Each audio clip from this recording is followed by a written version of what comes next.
Cool, ben, bienvenue Nick au podcast pour une troisième, quatrième fois. T'es venu parler des quads Ouais, en Zoom, puis t'es venu, on t'a reçu après ta prep également. ouais. Pour ceux qui n'ont pas écouté ça, très bon podcast à l'écouter, surtout si vous voulez vous lancer dans l'univers du fitness, bodybuilding, compétition, etc. Fait que merci de revenir pour une autre fois. Oui, non, mais sérieusement, je pense que ça fait là, ça serait la quatrième, mettons, parce qu'on en avait aussi fait une avec l'appli où est-ce qu'on avait choisi des études, puis on avait parlé de ça. On avait jazzé là-dessus pendant 1 heure et demie de temps. Fait qu'il y avait aussi ce podcast-là. Fait que techniquement, je pense que c'est ma quatrième fois officiellement. Fait que bien content d'être là. Pour ceux peut-être qui vont remarquer une différence de son, maybe not. Honnêtement, on a eu bien de la misère. Avec mon son de juste avant, fait que si jamais il y a quelque chose avec mon son, ben, c'est ça. Anyway, comme je disais, c'est pas moi qui vais parler le plus, fait que on est correct. Fait Ouais. que je dois savoir Nick aujourd'hui, parce que c'est Nick qui s'occupe d'écrire les newsletters. En français, c'est quoi? Euh, Courriel Les hebdo? infolettes. Infolettre, voilà. Ouais. C'est ça. C'est Nick qui s'occupe des infolettres chaque lundi. Ça fait quoi? 3 mois au moins? Ouais, 3, 4 mois, sérieux. Je pense que je suis rendu à une vingtaine de newsletters. Fait que, ouais, un bon 4 mois, Ouais. minimalement. Ouais. Puis je voulais recevoir Nick pour parler d'une couple de ces dernières newsletters. C'est de quoi qu'on va faire quand même plus souvent, là. Surtout avec les nouveaux bureaux qui arrivent, studio de podcast qu'on va faire là-dedans, etc. Fait que je voulais qu'on jase de ça, certaines de ces newsletters. Puis pour ceux et celles qui ne sont pas déjà abonné à tout ça, ben, le lien va être dans la description si jamais ça vous tente d'avoir du contenu scientifique à tous les lundis. Fait que commençons par la première. C'est dans ta dernière newsletter, pas ta dernière qui est sortie littéralement. Mhm. On est aujourd'hui, c'est lundi. Non. C'est mardi. Ok, ça ouais. La semaine passée, Ouais. tu disais qu'il y a plus 5% de croissance dans les biceps juste en pensant à contracter ton muscle. Mhm. Fait que ma question, c'est est-ce que ça veut dire qu'une mind-muscle connection marche pour vrai? Ouais. Fait que l'étude que j'avais review la semaine dernière, fait que là, c'était le 8 septembre. C'était justement dessus le Mind Muscle Connection, où est-ce que dans l'étude, en fait, il y avait les groupes étaient répartis de façon à ce que justement il y ait, oui, les biceps qui soient entraînés, mais aussi les quadriceps. Puis ils avaient envie justement de voir le Mind Muscle Connection dans ces deux groupes musculaires-là. À travers les groupes, justement, il fallait soit penser à contracter le muscle ou penser à bouger la charge. Fait qu'il faut comprendre que de cette façon-là, le focus, hein, était vraiment fait de 2 façons différentes à travers les groupes. C'est-à-dire d'un côté, on pense vraiment à bouger de la charge, donc à penser à un objet externe. Donc le focus, c'est vraiment à l'extérieur de nous et ensuite de ça, l'autre groupe, c'est vraiment un focus interne, donc vraiment de penser à notre muscle qui se contracte. Hem et donc ça, justement, c'était pour regarder au niveau du mind muscle connection parce qu'automatiquement, si on pense à notre muscle qui se contracte, ben, on pense directement au mind muscle connection, là. Fait que cette fameuse sensation-là que beaucoup de gens recherchent en entraînement de: «OK, quand je fais mon exercice, est-ce que je sens mon muscle? Est-ce que je sens que justement il est gorgé de sang, puis je sens la contraction, puis tout ça?» Puis c'est un feeling qui est beaucoup recherché, chez le monde. Puis qu'est-ce qui était quand même assez surprenant, c'est que pour qu'est-ce qui était des biceps, le groupe qui avait vraiment un focus à l'interne, donc vraiment un focus de mon muscle se contracte, donc le mind muscle connection, semblait avoir un petit peu plus de gains.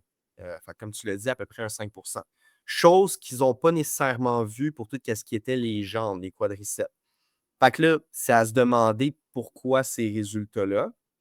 Puis un peu comme j'expliquais dans la newsletter, je pense que un muscle comme les biceps ou tu sais, des fois, des petits muscles, mettons, qu'on est capable de voir également quand on s'entraîne, je pense qu'il y a une certaine facilité pour les gens d'avoir un bon mind muscle connection. Fait que déjà, de base, je pense que les gens aient peut-être tendance à plus apprécier l'entraînement qu'ils faisaient. Je pense que tout le monde aime un peu cette sensation-là de brûlure, to an extent.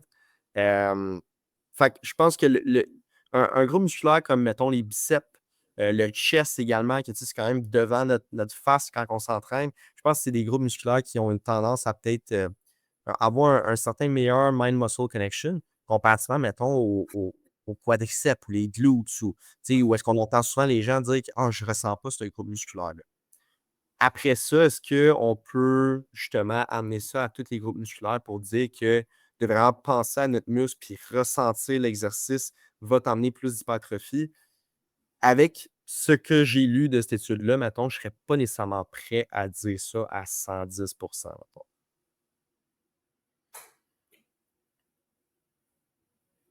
Puis ça, mettons dans l'étude, là, Ouais. es-tu capable d'identifier s'il y a eu une différence entre biceps et quads? Comme ils ont fait le même nombre de reps, les deux sont allés à l'échec. What's Ouais. passing avec les règles un peu? Là? Ouais.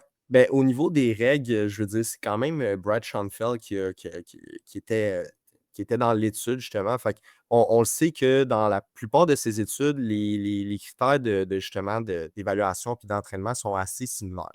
L'échelle musculaire est quand même présente, si je me rappelle bien au niveau de l'étude, les temps de repos quand même assez intéressants. Puis ensuite de ça, c'était un exercice de curl, puis un exercice, si je me rappelle bien, de leg extension. Fait que dans les deux cas, des exercices où est-ce que c'est beaucoup une question de contraction. Puis ça, je pense justement, c'était dans l'optique de vraiment bien sentir le muscle lorsqu'on l'entraînait. Donc, je pense que ça l'aidait également les participants à vraiment faire soit le focus interne, le focus externe. Mettons, je pense que c'est beaucoup plus facile d'avoir un focus interne, mettons, dessus un leg extension que dessus, par exemple, un squat. Fait que, ensuite de ça, au niveau des paramètres de l'étude, je trouve que c'était quand même assez intéressant. L'échelle musculaire était respectée. Fait que là, après ça, c'était vraiment juste une question de est-ce que le focus était à l'interne ou à l'externe? Right? Fait que ce qu'ils ont vu comme différence, je veux dire, c'est vraiment, selon moi, assez minime. Là, 5 sur une période, si je me rappelle bien, de 8 semaines, je n'ai pas l'étude devant moi, mais sur une période de 8 semaines, 5 c'est relatif, mettons, au baseline. C'est pas tant que ça, mettons. Puis est-ce que ça l'aurait fait ça pendant des mois et des mois? On pourra peut-être jamais le savoir à ce niveau-là. Fait que pour une période de 8 semaines, 5 OK. Seulement sur les biceps, où est-ce qu'il y a vraiment cette tendance-là un petit peu plus grande, je ne serais pas prêt à dire, mettons, que c'est significatif à ce niveau-là. Fait que mettons les takeaways là, pour quelqu'un, c'est comme est-ce qu'on peut aller jusqu'à dire que tu sais, souvent le monde dit comment je ressens pas bien mon muscle. Mhm. Fait que les fibres sont pas activées dedans. Tu sais, ça peut être ça, là, l'espèce de. Tu sais, à quel point. C'est là où c'est comme à quel point le mind muscle connection est important, là. Même si ça puisse en avoir. Sur une étude, là, peut-être pas Ouais. que ça, j'ai pas lu là-dessus, là, mais mettons, je Mhm. me classe ça, c'est une C'est ça. étude. Ouais. Ça, c'est pas 40 ans d'études, mais il y a une étude qui montre ça. Puis c'est juste subset. Puis c'est comme comment t'interprètes. C'est comme. Ouais, tu sais, parce que on l'entendait bien souvent avant, je l'entends moins là, mais c'est comme si tu sens pas ton muscle, ben tu sais, ton muscle Ouais. ne travaille pas. Fait que là, si tu vas à l'échec, mais tu le sens pas, ça veut dire que c'est Mhm. d'autres qui vont en échec. C'est comme. 100%. Tu démêles ça un peu. Ouais. Ben, je pense que là, justement, c'est où est-ce que la physiologie, right? Puis comment un muscle fonctionne, puis comment juste faire une contraction musculaire et justement la science et l'hypertrophie, justement, elle vient se rencontrer. Fait que d'un côté, si on comprend bien la physiologie de comment on active une fibre musculaire, est-ce que la sensation de il y a une brûlure ou je ressens mon muscle se contracter a nécessairement rapport avec est-ce que le muscle se fait contracter? Je veux dire, quand je fais ça comme ça, il y a des fibres musculaires qui sont activées, mais je ne sens pas nécessairement un sentiment de brûlure ou un mind-muscle connection incroyable à ce niveau-là. Je pense que c'est la même chose à travers plusieurs exercices au gym où est-ce qu'on ne va pas nécessairement sentir notre muscle tant gorgé de sang, puis tant en contraction, puis en focus interne que ça. Mais tant que la charge, elle bouge, tant qu'on fait bien le mouvement, bien, automatiquement, des fibres musculaires vont devoir être recrutées au fur et à mesure qu'on se rapproche de l'échec. Je veux dire, peu importe si on le sent ou pas, la plupart des fois, mettons que je vais faire un exercice, exemple, plus récemment, je fais beaucoup des pendulum squats, donc un exercice de quads. Je serais pas prêt à dire que je ressens mes quads en malade mental. Mais si je regarde mon exercice, mon exécution, je suis capable de dire fort probablement que c'est mes quads qui font le heavy lifting, right? C'est sûr qu'il y a d'autres muscles qui embarquent pour justement aider. Mais mon mouvement est bon, mon exécution est bonne, puis mon mouvement ne se dégrade pas à travers l'exercice. Tu sais. Si je ne sentais pas mes quadriceps et donc pour venir aider, mettons, je commençais à vraiment forcer mes glutes ou je commence à pointer les orteils pour justement peut-être ramener un petit peu mes mollets dans l'exercice. Là, peut-être, mais si mon mouvement est bien fait, l'exécution est A1 à travers le mouvement, je sens pas particulièrement mes quads extrêmement gorgés de sang. J'ai pas le mind muscle connection through the roof lorsque je fais cet exercice-là. Par contre, une chose que je sais, c'est que de semaine en semaine, je progresse de cet exercice-là. Et donc, at some point, il y a des fils musculaires qui sont activés, il y a des fils musculaires justement qui connaissent la tension mécanique à ce niveau-là. Puis mon exécution m'amène à penser que c'est probablement les quadriceps qui connaissent cette tension mécanique-là. Fait que, après ça, est-ce que je focus dessus le mind muscle connection? Pas particulièrement.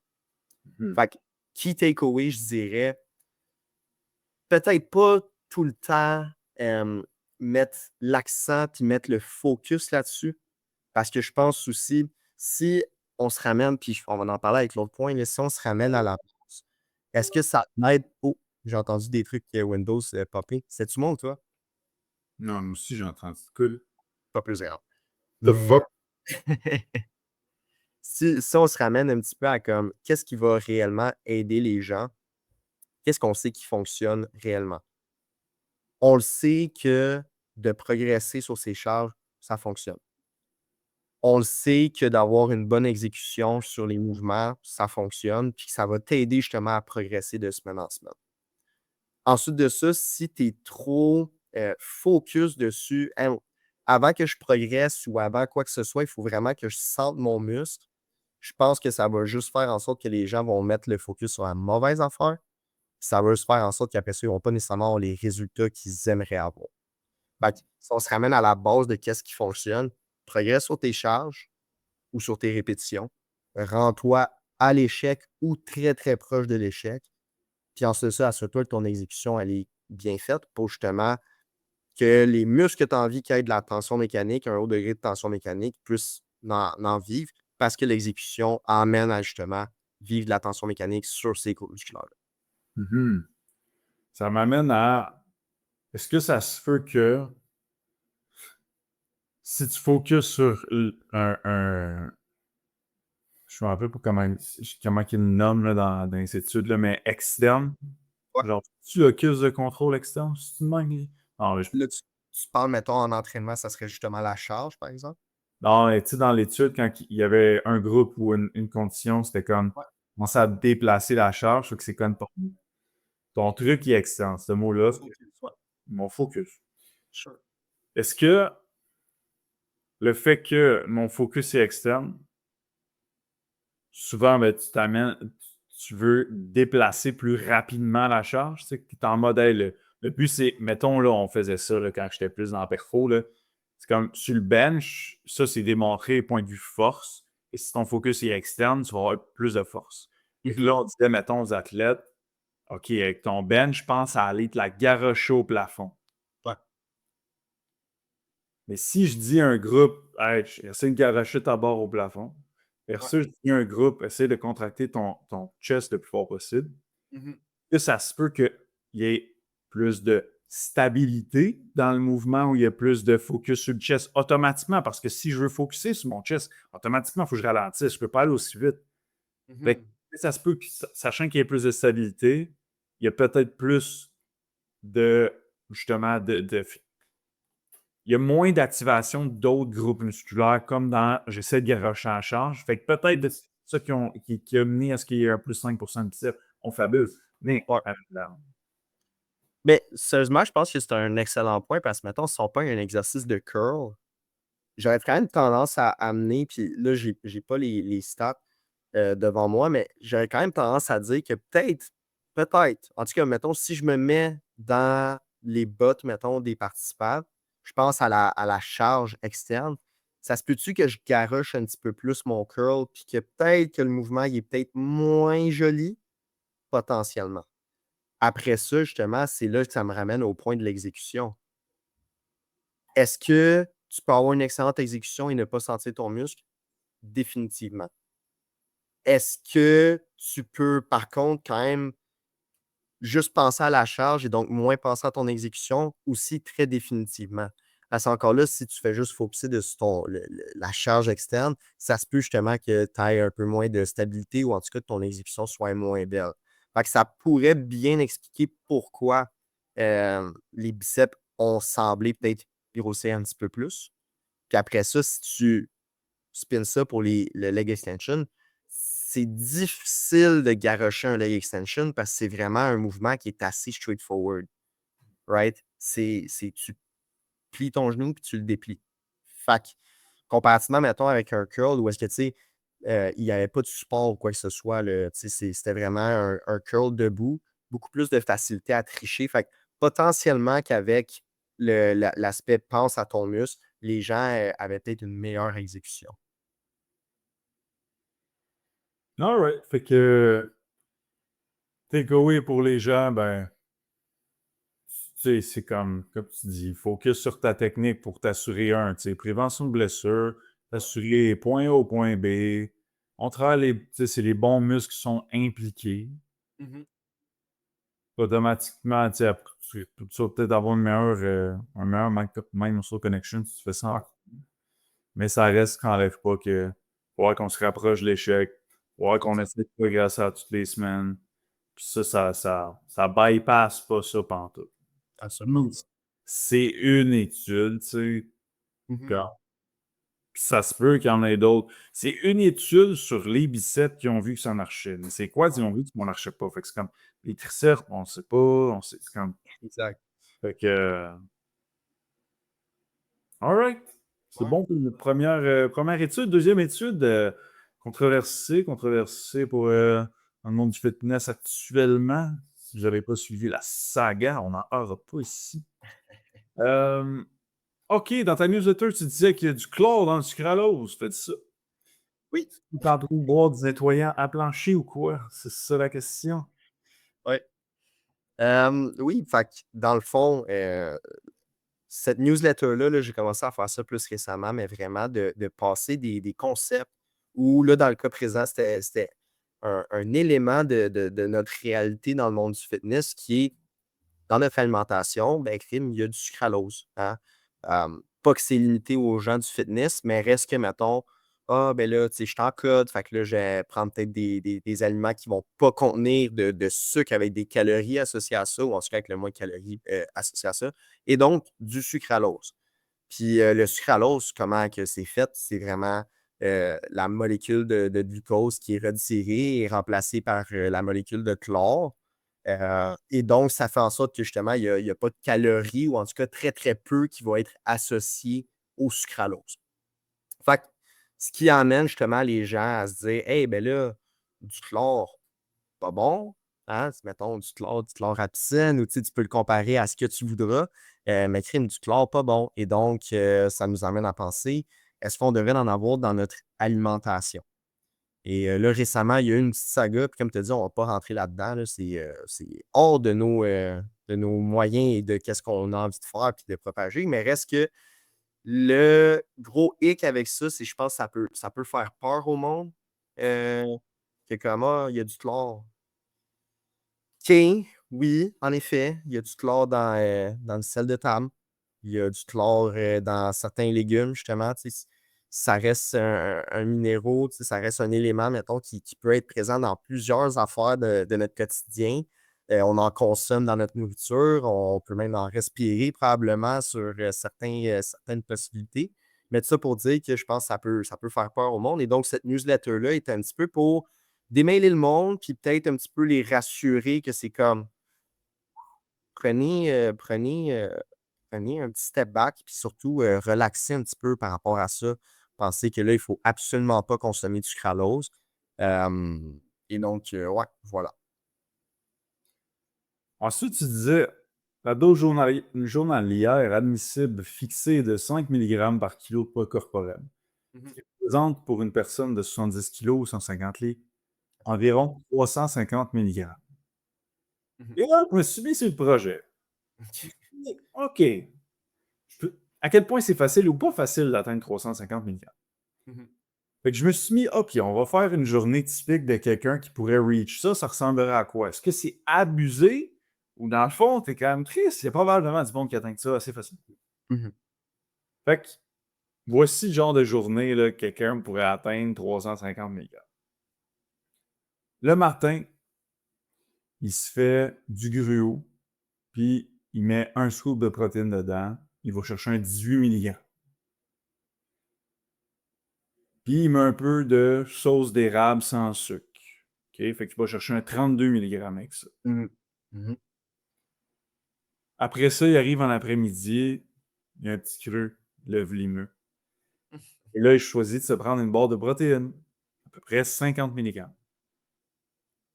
Puis là, il s'en va au gym, il veut prendre un pré-workout puis des BCA pendant. Pré-workout, on parle de 150 mg, BCA 95 mg. Sans ça. Et il arrive chez eux le soir, prend un souper, puis il se prend une bouteille d'eau pétillante, 90 mg. Mhm. Fait que je suis rendu à 435 mg. Mhm. Là, ils viennent de buster, puis moi, j'étais comme, c'est pas tant que ça, genre, il y a du monde, c'est probablement Sans ça. pour ça. Sans ça. Il se passe quoi, mettons? Lui, c'est comme, il est en train de se détruire la rate, c'est comme, c'est quoi ça? Qu'est-ce que c'est ça? Ouais.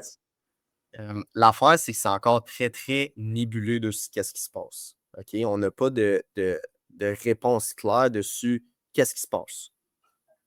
Par contre, c'est vrai qu'il y a certaines données qui semblent indiquer qu'au niveau du microbiote, hein, fait que tout ce qui se passe au niveau de la digestion, tout ce qui est les bactéries à l'intérieur de notre estomac, il pourrait être impacté par une consommation journalière de ce type-là. Mais encore là, le 350, là, le 5 mg par kilo, euh, est placé par, si je ne me trompe pas, la FDA, la Santé Canada, tout ça. Il y a beaucoup de choses que Santé Canada, la FDA, peu importe l'association, vont mettre en place sans nécessairement, mettons, avoir les données les plus larges possibles, puis le plus grand nombre d'informations possibles pour backer ça. Par exemple, la caféine est limitée au Canada, mettons, pour les canettes de boissons énergisantes, elle est limitée à peu près à un 180 mg de caféine. OK? Et ça, c'est Santé Canada qui fait ça. Tu passes les frontières des États-Unis, puis cette limite-là, elle passe, si je ne me trompe pas, dans comme genre du 250, du 300 mg de caféine. Fait que là, ensuite de ça, c'est-tu à moi de dire les États-Unis ont raison, puis Santé Canada n'a pas raison? Loin de là. Par contre, il faut comprendre que chaque gouvernement a un petit peu la liberté de dire OK, nous, on va mettre ça, mettons, cette limite-là à ça. Même chose, mettons, dans les boissons énergisantes. Il y a certains produits, mettons, qu'on peut vendre dans un pré-workout, fait que dans un top de pré-workout. Par contre, à partir du moment que c'est dans une canette, là, on n'a plus le droit de la vendre, dans un prêt à boire. Fait il y a beaucoup de petites affaires comme ça qui sont un petit peu faites de façon arbitraire, sans nécessairement avoir une panoplie de données par rapport à ça. Ce qui m'emmène au point justement du sucralose. Est-ce qu'une consommation, comme tu as nommé, est possible? Oui, absolument. Définitivement. Il y a des gens qui consomment des journées dans ce type-là. Et là, ensuite de ça, est-ce que le microbiote peut être impacté? Peut-être, mais encore là, les études sur les humains ne sont pas si vastes que ça, là. Je veux dire, c'est pas, mettons, comme la théorie de l'autodétermination qui est backée depuis. On n'est vraiment pas là à ce niveau-là. Puis je pense aussi que le phénomène du sucralose est euh, quand même récent. Ça fait longtemps que ça existe, du sucralose, là, mais que ça soit consommé un petit peu au day-to-day, là, surtout dans le monde du fitness, c'est quand même assez récent. Beaucoup d'études sont faites sur des souris, des rats, tout ça, parce qu'on a certaines, mettons, similarités avec ces animaux-là au niveau, mettons, du microbiote et tout ça. Ils voient que ça peut avoir des impacts sur le microbiote, mais encore là, la validité externe fait en sorte que, est-ce qu'on peut dire avec certitude que tu détruis ton microbiote, mettons, avec une consommation comme tu as nommé, difficile à dire. Moi, j'aurais quand même tendance à dire que si une personne de consommer un petit peu de sucralose, ça fait en sorte, mettons, ça l'aide à perdre du poids, ça l'aide à, mettons, suivre sa diète, ça l'aide à justement peut-être rester focus de ses objectifs. Puis ça lui permet par moment d'avoir ce petit renforcement-là sans nécessairement avoir des impacts négatifs sur son déficit calorique, tout ça. J'aurais tendance à dire, je pense que le outcome est vraiment meilleur que le potentiel que ton microbiote soit légèrement impacté. Après ça, oui, tu peux décider de faire des choix conscients de comme, hey, je vais consommer un petit peu plus de stevia. Moi, personnellement, je suis un grand fan du stevia en règle générale, puis j'aime ça prioriser des produits avec du stevia. Je préfère le goût. Et aussi, je sais qu'il y a beaucoup moins d'impact possible au niveau du microbiote. Mais après ça, jusqu'à dire consomme zéro sucralose, tout ça, je ne serais pas prêt à le bannir pour autant. Fait que c'est une game de dosage, définitivement. Puis c'est comme dans tout. Le poison est dans le dosage. C'est comme dans absolument tout. Mais je pense que les bienfaits du sucralose sur notre population peut définitivement outweigh, puis peuvent vraiment comme, faire pencher la balance vers moi, je suis pour un petit peu de sucralose dans notre quotidien, tant qu'après ça, le reste est bien fait. Puis si on se ramène à la base, on veut tout le temps avoir une alimentation qui est comme des ingrédients premiers, le moins transformé possible. Ça, c'est de base. Mais dans notre réalité actuelle, je pense qu'un peu de sucralose par-ci par-là, même si c'est 400 milligrammes, comme it is what it is, puis ensuite de ça, si tu remarques que tu as des problèmes de digestion par la suite, ben, ça peut être un des suspects, comme ça pourrait être le gluten, comme ça pourrait être le lactose. Tu sais, who knows à ce niveau-là. Mhm. Mettons que je joue l'avocat du diable, sachant que c'est récent, Mhm. est-ce que je le compare pas à ça, là, mais c'est plus de façon imagée. Est-ce qu'on n'a pas affaire un peu au même genre de truc que quand la vape est sortie et on disait ah, you know what? C'est mieux la vape que de fumer la cigarette. Et là, turns out, plus les études avancent, c'est comme et ouais. Est-ce Mhm. que, sachant le fait que c'est récent, on est vraiment dans l'incapacité de se prononcer de façon véridique en disant non, non, non, il n'y a pas de problème, il n'y a pas de problème. Tant qu'on n'a pas assez de data pour dire qu'il y en a un problème, c'est comme hey, il y a des trucs ces animaux, ça se transfère tous ces humains. We don't know yet, mais il y a des trucs ces animaux. Fait que si je joue l'avocat du diable de comme encore une fois, je pense pas que le point c'est de ne pas en consommer. Mais est-ce que le point de dire ah, tout est good, c'est pas ça que tu as dit, mais dans un article, quelqu'un qui dirait tout Ouais. est good parce qu'il n'y a pas d'études qui prouvent le contraire, je ne sais pas à quel un argument de dire ah non, non, il n'y a pas d'études qui montrent c'est comme ouais, mais il y a Ouais. des études qui montrent que c'est chill. Il y a pas d'études qui montrent que c'est. Il y a des études qui montrent que c'est chill non plus. Ben, c'est comme, ok, on ne sait pas dans le fond. Fait que, Ouais. ouais. 100%. Puis je pense que ça nous ramène un petit peu à partir du moment qu'il y a un next big thing, là, tu sais, quand la vape est arrivée, là, c'était quand la grosse affaire, puis là, c'est comme, OK, c'est safe, guys, genre, tu sais, c'est la nouvelle affaire, puis ça a été fait justement pour vous, vous faire arrêter de fumer. Puis, tu sais, c'était beaucoup ça. Je me rappelle, là, quand la vape, ça a commencé, là, puis j'étais début secondaire, là, puis là, ça commençait dans les écoles, hein, bien évidemment. Là, c'était comme l'affaire, genre, ah ouais, mais tu sais, au moins, je fume pas. Puis, ah, tu sais, il y avait cette affaire-là. Et donc, oui, je pense que il y a une bonne comparaison à faire là, de comme, on ne sait pas si c'est mauvais, mais on ne sait pas non plus si c'est bon. Seulement le temps va nous le dire. Puis c'est pour ça que moi, je suis ouvert de changer mon avis à 100% là-dessus. Mais là, tu sais, dans la vie, il faut jouer avec les cartes que tu as. J'ai sonné un peu comme Martin Saint-Louis en disant ça. Je l'ai dit, j'étais comme Cliff, c'est Martin. Euh, mais il faut que tu joues avec les cartes que tu as. Et donc, ce que je veux dire par là, c'est que actuellement, il n'y a rien qui nous dit que c'est bon, il n'y a rien qui nous dit que c'est mauvais. Et donc, est-ce que tu dois y aller avec je ne vais pas en consommer du tout ou est-ce que je vais en consommer énormément, je vais juste mettre ça dans mon alimentation. Je pense que 2 extrêmes de même ne devraient pas être la solution. Je pense que c'est encore là une game de juste milieu, puis de justement, après ça, ton expérience personnelle, comment tu te sens, right? Tu sais, c'est comme, mettons, juste au niveau du goût, il y a des gens qui le sucralose, là, ça leur pue au nez dès qu'ils le consomment. Il y a d'autres personnes que c'est le stevia, que c'est comme dès qu'ils le consomment, ils trouvent ça acide, puis ils n'aiment pas ça. OK, fine. Mais après ça, c'est à toi de faire le choix de comme qu'est-ce que tu as envie de consommer, mais juste pas aller dans des dosages extrêmes. Tu sais, si tu n'en consommes zéro du sucralose, mais après ça, tu consommes, mettons, du vrai sucre dans des mettons qu'on on ferait, mettons, le parallèle, 400 milligrammes de sucralose pour 400 grammes de sucre, tu vas avoir des résultats différents, tu sais, au niveau de comment tu te sens, au niveau de ta santé générale, avec qu'est-ce qu'on sait actuellement. Fait qu'après ça, c'est un choix à faire, right? De comme, OK, oui, mais encore là, ça revient tout le temps à comme le poison est dans le dosage.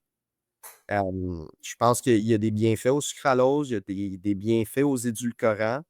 Hem, mais après ça, est-ce que ça devrait être le centre de ton alimentation? À aucun moment. J'ai l'impression que c'est ça un peu peut-être le problème avec ça puis le monde du fitness, c'est que c'est pas tout le monde qui est rendu à la même place.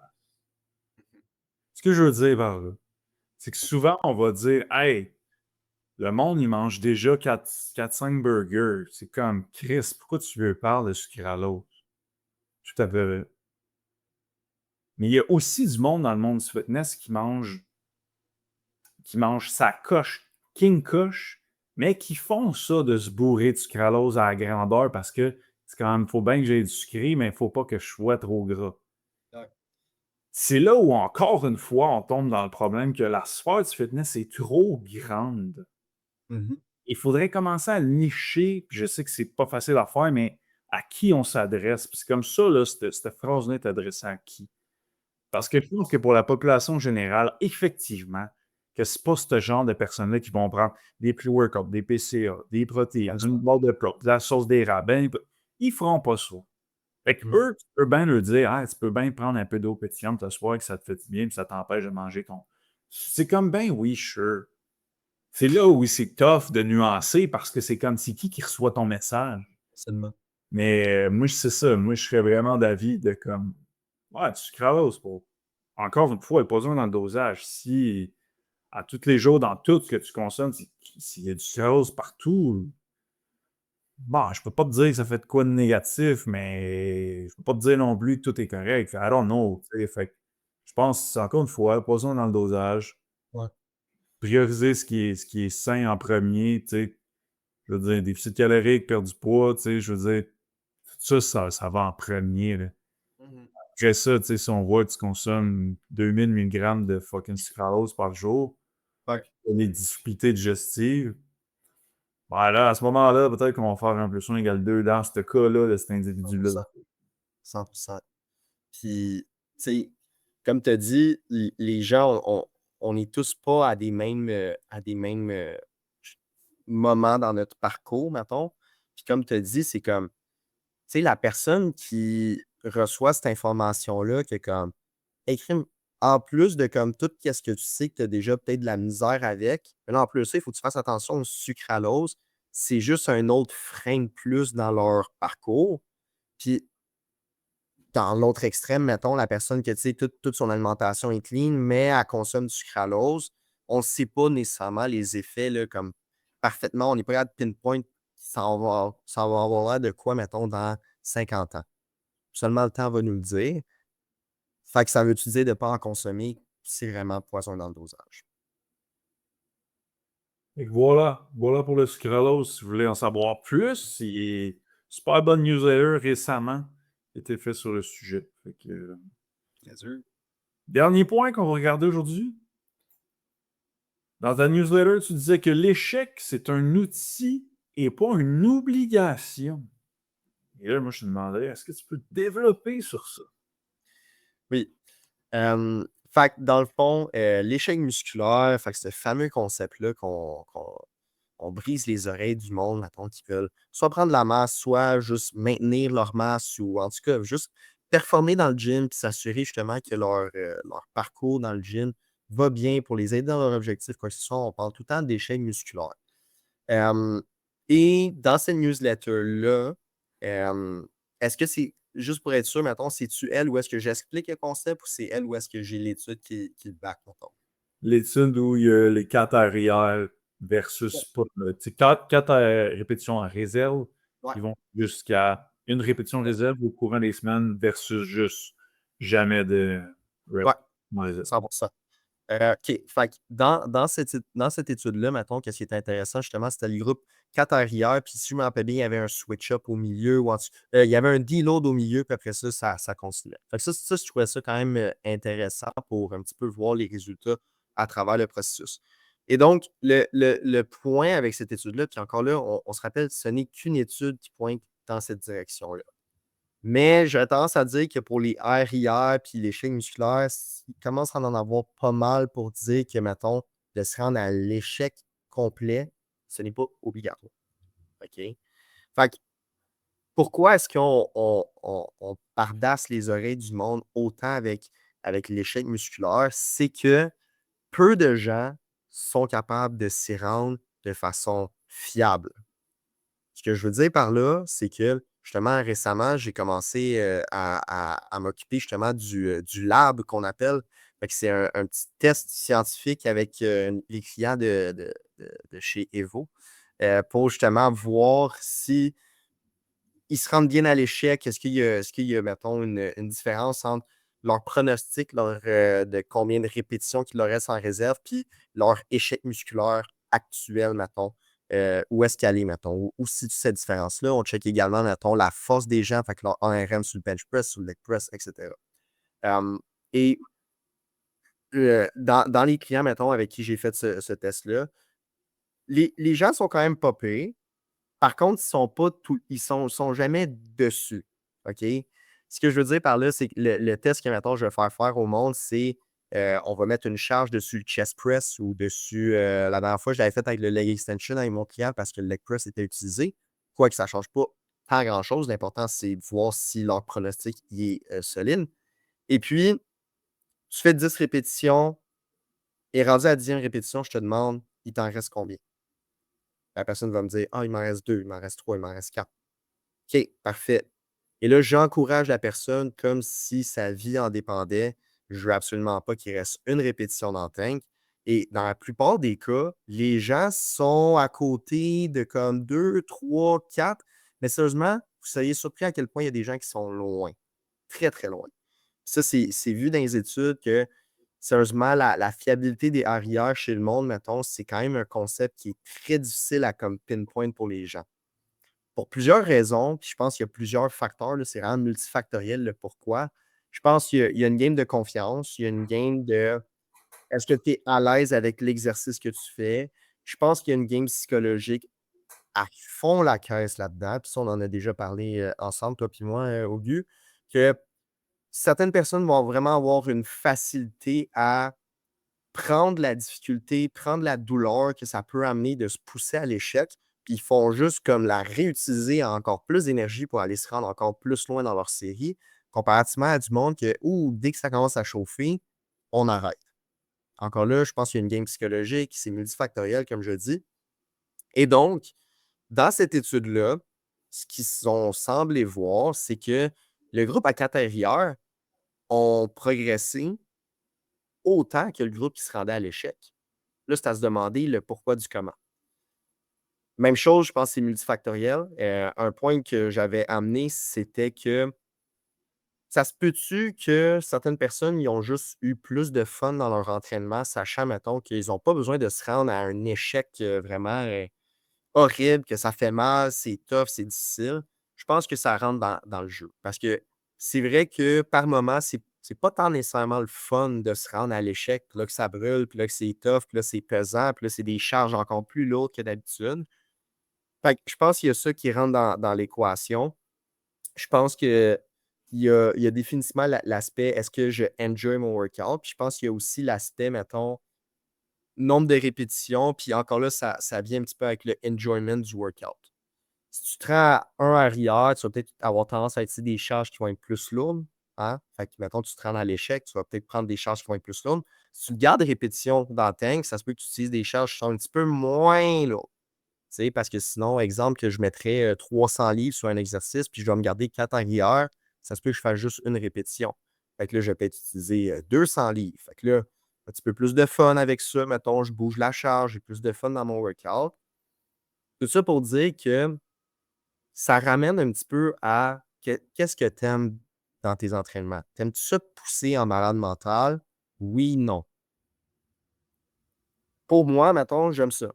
J'aime ça me rendre à l'échec. Je trouve qu'il y a de quoi de rewarding là-dedans. Fait que moi, j'utilise cet outil-là pour le faire. Ensuite de ça, il y a d'autres personnes qu'eux, ils n'aiment pas ça. Fait que est-ce qu'ils peuvent ne pas utiliser cet outil-là puis avoir des gains? Oui. Par contre, je pense qu'il faut quand même se rendre très, très proche parce que quand on comprend la physiologie, tu peux pas, mettons, juste faire de la pompette si tu attends à avoir des gains.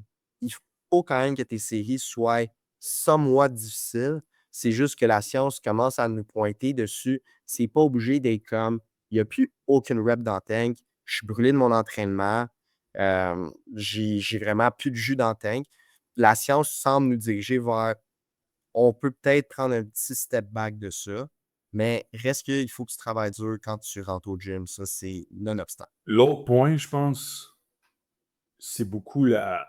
Tu sais, là, tu sais, là, c'est 4 arrière, mettons, jusqu'à un arrière. Je veux dire, fait que t'es allé dans du 3, t'es allé dans du 2.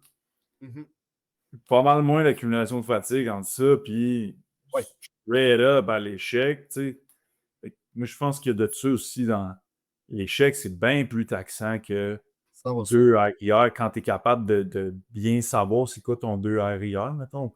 Ou juste entre un arrière, puis vraiment, je l'ai essayé jusqu'au point que ça bloque. Il y a quand même une différence, tu sais, de fatigue d'accumuler. Fait que, tu sais, si tu t'entraînes 4-5 fois semaine, là, ça peut faire une différence échec versus 2 arrière. Définitivement. Définitivement. Ce qu'il faut comprendre, là, c'est que chaque répétition que tu fais dans ton entraînement, c'est un petit peu de fatigue qui s'accumule. Mais des répétitions à l'échec, c'est beaucoup de fatigue qui s'accumule d'un coup. Fait que, encore là, c'est un outil que faut que tu saches comment l'utiliser pour justement gérer ta fatigue. Parce que un humain qui est drainé ne peut pas récupérer d'un workout. Il n'est pas en mode récupération, il est en mode survie. Si tu te torches à chacun de tes workouts, puis en plus de ça, tu as un haut volume d'entraînement dans ta semaine, tu t'entraînes, je sais pas moi, 4 fois semaine, 5 fois semaine, peu importe qu'est-ce que ça serait, si tu te draines à chacun de tes workouts, à chacune de tes séries, à chacune de tes répétitions, ça va être très, très, très difficile de récupérer, puis ensuite de ça, de progresser de semaine en semaine. Fait que, est-ce que aussi on peut peut-être avancer que dans le contexte de cette étude-là, les gens qui étaient dans des arrières un petit peu plus haut, fait que justement dans du 1 à 4, dans le cas de l'étude, est-ce qu'ils ont eu une meilleure gestion de fatigue juste parce qu'ils ont fait ce choix-là? Probablement, ça serait pas fou à avancer. Mais après ça, est-ce que sur une longue période de temps, de continuer peut-être à rester dans cette bulle-là de petit peu de comme: «OK, on va peut-être pas trop se pousser cette fois-ci» ou quoi que ce soit. Moi, la petite crainte que j'aurais avec, cette mentalité-là, mettons, poussée dans un extrême, ça serait que la personne peut-être commence à ne jamais exploiter l'outil de l'échec pour savoir où est-ce qu'elle est rendue, right? Parce que si tu restes dans ta bulle de 1 à 4 arrière, tu testes jamais vraiment tes limites de où est-ce que tu es capable de te rendre. Je pense que c'est là où est-ce que la personne, exemple qu'on ferait le test de fiabilité des arrières, aurait peut-être un énorme gap sans le savoir. Puis je pense que c'est un truc que justement tu peux développer de créer ce gap-là en justement en entretenant cette espèce de OK, je vais pas me rendre à l'échec parce que hey, crime d'études, elle a dit, il faut pas que je me rende. Fait que là, tu construis cette espèce de comme OK, ben là, je suis pas rendu à l'échec, pas rendu à l'échec.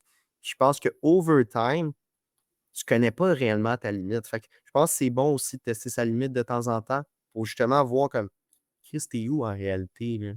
Euh, fait que c'est ça. Je pense qu'il y a encore là un point positif à se rendre à l'échec. Est-ce que ça devrait être toutes tes séries dans chacun de tes workouts tout le temps, tout le temps? Non. Mais est-ce que tu devrais l'utiliser? Oui. Ouais, parce qu'encore une fois, je, on dirait que je reviens toujours à ça, c'est comme à qui s'adresse ce takeaway-là, genre, c'est comme, je sais pas à qui s'adresse. Mais si je vais de façon courbe normale, une distribution normale là, de la bunch du milieu, moi j'aurais tendance à dire comme vise le plus loin que tu peux, là, parce que c'est probablement déjà pas de l'échec. Fait que vise, tu sais, puis comme après ça, il y a une question de personnalité là-dedans, je suis convaincu. Il y en a qui sont capables d'en prendre plus que d'autres. C'est comme, il y en a que ça devient confortable, puis c'est comme, ils vont arrêter, puis ça va avoir l'air l'échec, puis c'est correct. Mais après ça, tu arrives justement avec le test que tu fais avec tes clients, c'est comme, il y a 4 reps de différence avec, je pensais qu'il m'en restait 2, finalement, il m'en restait 6. Ben, si je dis qu'il m'en restait 4, ça veut dire qu'il m'en reste, je veux dire, il m'en restait, si mon calcul est bon, là, il en restait 8. Mhm. Right? Si mon Ouais. calcul est bon, là. Fait on s'entend que dans la braquette de 8, là, si t'es pas une personne âgée, là, ça va être bien, bien difficile de gagner de la masse. Fait que c'est là où, de façon tendance générale, là, la bunch qui est au milieu de la courbe, Ouais. moi, j'aurais tendance à dire go for it, ou garde-toi-en une. Ouais. Après ça, tu sais, après ça, si en bureau, on s'aperçoit que, OK, tu sais, c'est comme, on est un peu plus dans les extrêmes, on connaît, on sait c'est où. Tu sais, après avoir fait le test avec toi, justement, les clients sont en mesure de dire, OK, je peux travailler sur à quel point je me rapproche, puis là, on reteste ça 3, 6 mois plus tard, puis là, on est capable de voir. Là, après ça, on peut commencer peut-être à jouer en disant, OK, garde-toi en 3, c'est ta première tir, garde-toi en whatever, tu sais. Mhm. Ouais, je le verrais moins, mais je pense. Ouais. Puis, tu sais, encore là, comme tu as dit, ça dépend à qui ça s'adresse. Personne plus âgée, puis ils l'ont vu que tu n'as pas besoin de te rendre à l'échec pour prendre la masse quand tu es une personne âgée. Puis encore là, c'est multifactoriel. Il y a des muscles qui sont atrophiés. Tu pourrais littéralement te lever de ton lit 2 fois par jour, puis tu gagnerais de la masse en étant une personne âgée. Fait que, tu sais, il n'en faut vraiment pas beaucoup. Quelqu'un qui est débutant en entraînement, je pense que, tu sais, mettons que c'est ton premier workout, je ne me rendrai pas à l'échec tout de suite, là. C'est comme, je pense que c'est un outil aussi qui se développe, là. C'est un skill à ce niveau-là. Ou mettons quelqu'un comme moi qui veut vraiment maximiser ses résultats, ben, tu sais, je pense que non seulement il faut que j'apprenne à savoir c'est quoi mes limites, mais il faut aussi que j'apprenne à comme savoir quand y aller puis pas y aller parce qu'il y a une question de gestion de fatigue puis tout ça, puis comment est-ce que je peux obtenir les meilleurs gains possibles. Une personne veut juste s'entraîner pour être en santé, passer du temps avec ses enfants. Tu peux être se rendre à l'échec là, comme un malade à chacun de ces séries. Je pense pas non plus. Fait que c'est toute une question de comme à qui ça s'adresse, quels sont tes objectifs, puis c'est quel outil que tu vas utiliser pour te rendre là. Mais après ça, si tu me dis hey, mon objectif, c'est ça, va peut-être falloir que tu te rendes à l'échec à un moment donné dans tes workouts, juste pour connaître où est-ce que tu peux te rendre. Hem, Fait que, ouais, ça dépend de chaque personne. Mais reste que, mettons, si c'est pour une prise de masse, c'est un concept clé, mettons, qu'il va quand même falloir maîtriser puis jouer avec de temps en temps. Assurément. On a fait le tour des 3 points, trois newsletters sur peut-être une 15 à 20 dans les derniers 3-4 mois et demi. Ouais, ouais. Euh, Fait que pour ceux qui aiment avoir des études de ce genre sur tous les sujets, aujourd'hui, c'était quoi ton sujet? Aujourd'hui, j'en ai pas fait parce que c'était ma semaine de vacances. Ah ben, Mais j'en prépare une pour la semaine prochaine. Justement, il y a peut-être encore de quoi niveau comme édulcorant que j'aimerais continuer à explorer. Fait qu'il y aurait définitivement de quoi là. Encore là, je fais tellement plein de sujets, j'essaie de voir un petit peu tout. Dès qu'il y a un sujet, mettons, qui me pop de sur mon feed Instagram, je suis comme, ah, aller lire au moins une étude là-dessus, juste voir comme what's up. Fait que, ouais, j'espère que ça vous intéresse de semaine en semaine. mhm. Fait que pour ceux qui ne sont pas déjà abonnés, le lien va être dans la description de l'épisode. Pour ceux qui aimeraient te suivre sur les réseaux, ça serait où et quel... Ça serait Nick underscore Verelli sur Instagram. Très, très simple. Fait que Verelli, il n'est pas écrit, là, mais Verilli. Fait que suivez-moi si vous voulez. Puis, c'est ça. Super. Gros merci, mec. Toujours.